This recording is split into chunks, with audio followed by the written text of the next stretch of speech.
আদা নহৰু জলকীয়া একেলগে বটি লৈছোঁ। এয়া পিঁয়াজ কাটি লৈছোঁ। আপোনালোকে যেনেকৈ ভাল পায় তেনেকৈ কাটি ল'ব পাৰে। সৰু সৰুকৈ কাটি লৈছোঁ, লগত আলু এটা সৰু সৰুকৈ কাটি লৈছোঁ।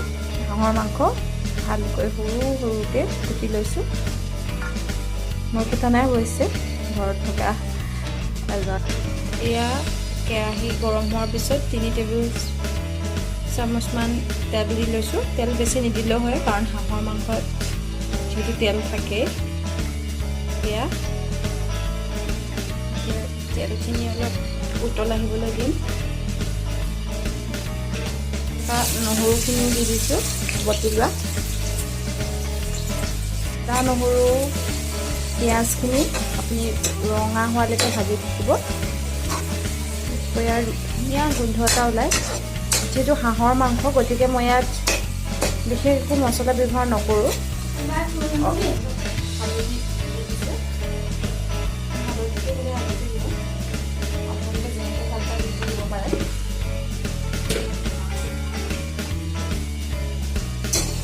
এয়া চাওঁ, ৰঙচুৱা হোৱালৈকে মই ভাজি আছোঁ। ৰঙচুৱা হ'বলৈ দিব। মাংসখিনি যোগ কৰি দিছোঁ।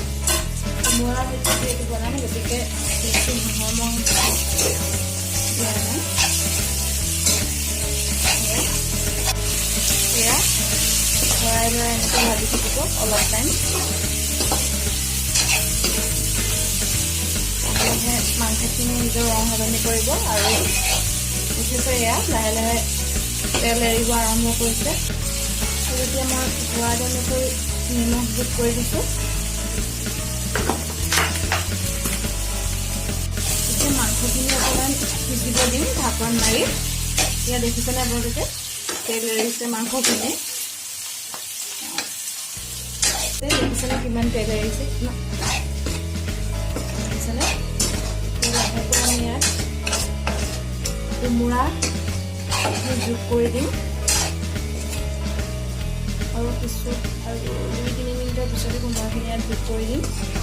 অকণমান সিজিব। মই মিডিয়াম ফ্লেমত দি লাহে কোমোৰাখিনি যোগ কৰি দিছোঁ।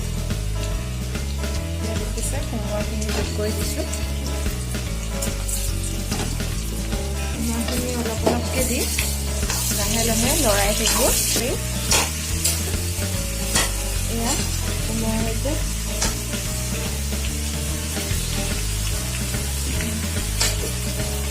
দেখিছেনে?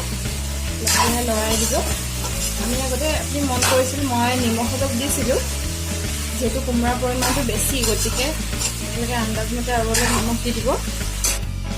দেখিছেনে লাহেকৈ কোমোৰাৰ পৰা পানী এৰিব আৰম্ভ কৰিছে। আপুনি মন কৰিছে চাগে মই এতিয়ালৈকে কোনো ধৰণৰ মছলা ব্যৱহাৰ কৰা নাই, কাৰণ হাঁহৰ মাংসৰ নিজৰে ইমান সোৱাদ বেছি। মছলা নিদিলেও বৰ সোৱাদ লাগে। আৰু অলপ টাইম এনেদৰে সিজিব দিয়াৰ পিছত ইয়াত মই পানী যোগ কৰিম।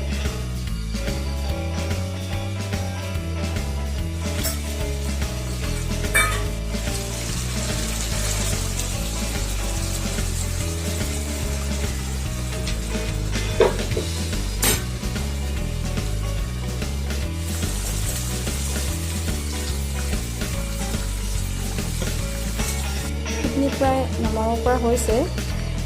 ইয়াত কেৱল অকল মছলা হিচাপে অকণমান গৰম মছলা গুড়ি অলপ শেষত দি দিম। লগতে নগা ধনিয়া অলপ দি দিম আৰু তাৰপিছত সাজু হ'ম। যদি আপোনালোকে আমাৰ ভিডিঅ'টো ভাল পালে তেতিয়াহ'লে লাইক কৰিব, শ্বেয়াৰ কৰিব আৰু আমাৰ চেনেলটো ছাবস্ক্ৰাইব কৰিব, যাতে নতুন নতুন এনেধৰণৰ খাদ্য ৰেচিপি আপোনালোকৰ আগত আগবঢ়াব পাৰোঁ। নিজৰ ধৰণেৰে একেবাৰে ঘৰুৱা প্ৰণালীৰে কম মছলা কম তেলত হৈ গ'ল। এতিয়া মই ওপৰত কাৰণে নগা ধনিয়া পাত অলপ যোগ কৰি দিছোঁ। আৰু এটা ধুনীয়া ফ্লেভাৰ দিবৰ কাৰণে আপোনালোকে ইচ্ছা কৰিলে দিব পাৰে, ইচ্ছা নকৰিলে নিদিলেও হয়। আৰু কোমোৰাৰ